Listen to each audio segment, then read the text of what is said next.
Այնուամենայնիվ, քանի որ հարցին անդրադարձակ եւ հարցը վերաբերում է նաեւ օդի որակին, Տիկին Հայկազյան, մի փոքր կներկայացնեք իրավիճակը օդի որակի վերաբերյալ։ Ինչ պատկեր ունենք այս պահին։ Պարոն քաղաքապետ, երեկվանից սկսած տարածաշրջան են երթափանցել հյուսիսից քամի, որի արդյունքում տեսանելիորեն նաև մեր տվիչների 181 տվիչները ցույց են տալիս, որ օդի որակի զգալի բարելավում է տեղի ունեցել, զգալի այնքանով, որ համադրելի է ամառվա ցուցանիշների հետ։ Երեք առավոտյան կազմում էր 29, շուրջ մինչև 30, այսօր 65 եւ 8 PM 2.5-ի ցուցանիշը։ Միևնույն ժամանակ, երբ շարունակաբար ներկայացնում ենք օդի որակի մասին տեղեկատվություն եւ նշում ենք, որ այո եւ մարդածին եւ բնական ուրեմն ազդեցությունների հետևանք է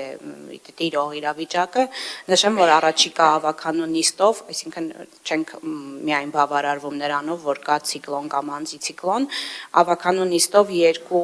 ավականու որոշման մեջ լրացուցիչ փոփոխություններ ենք ներկայացնելու, նվազեցնելու մարդածին աղբյուրներից արտանետումները, մեկը վերաբերելու է ավականու 405N որոշմանը եւ լրացուցիչ սահմանափակումներ են կիրառվելու շինհրապարակների նկատմամբ եւ երկրորդը 48N ավականու որոշման մեջ լրացուցիչ փոփոխություններ են, դա պարտադիր բարեկարգման նորմերն են, որոնք կիրառելի ենք դարձնելու նաեւ հանքավայրերի վերաբերյալ։ Շնորհակալություն Տիկին Հայկազյան, այսինքն պարոն Խոջյան, դուք քաղաքում շինարարությունը չեք կանգնեցրել, չէ՞։ Ոչ։ Պարոն Հարությունյան, դուք քաղաքում ավտոմեքենաները բոլորը չեք արգելել, չէ՞։ Ոչ։ Պարոն Բեգոյան, դուք շարունակում եք ձեր ծրագրերը եւ դժվար թե հազարավոր հեկտարներով կանաչապատ նոր տարածք ստեղծած լինեք քաղաքում։ Շատ լավ, հարգելի գործընկերներ, սիրելի երևանցիներ, իրականում օդի որակի խնդիրը Երևան քաղաքում մեծապես պայմանավորված է օդի ինվերսիայով, բնակլիմայական պայմաններով եւ մեր աշխարհագրական դիրքով, բայց ինչպես ճիշտ Տիկին Հայկազյանը նշում է, մենք ունենք որոշակի լծակներ, թեկուզ շատ փոքր չափով, բայց ազդելու օդի որակի վրա եւ այդ առումով ամբողջապես այն աշխատանքները, որոնք որ արվում են, կարծում եմ, են որոշակի ազդեցություն թողնելու են, բայց ինչ վերաբերում է գլոբալ փոփոխություններին, մենք այնուամենայնիվ պետք է շարունակաբար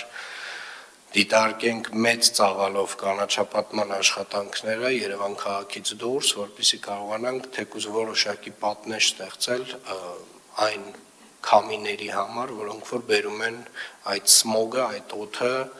դեպի քաղաք, շատ դժվար բան եմ ասում, բայց կարծում եմ իրագործելի բան է եւ այդ ուղղությամբ պետք է աշխատենք։ Ինչ վերաբերում է հանքերում եւ շինհրապարակներում նոր սահմանափակումներն, պարոն Խոջյան, դուք այսօր ունեք չէ զեկույց, հա, հենց հիմա մի հատ եկեք անցնենք ձեր զեկույցին։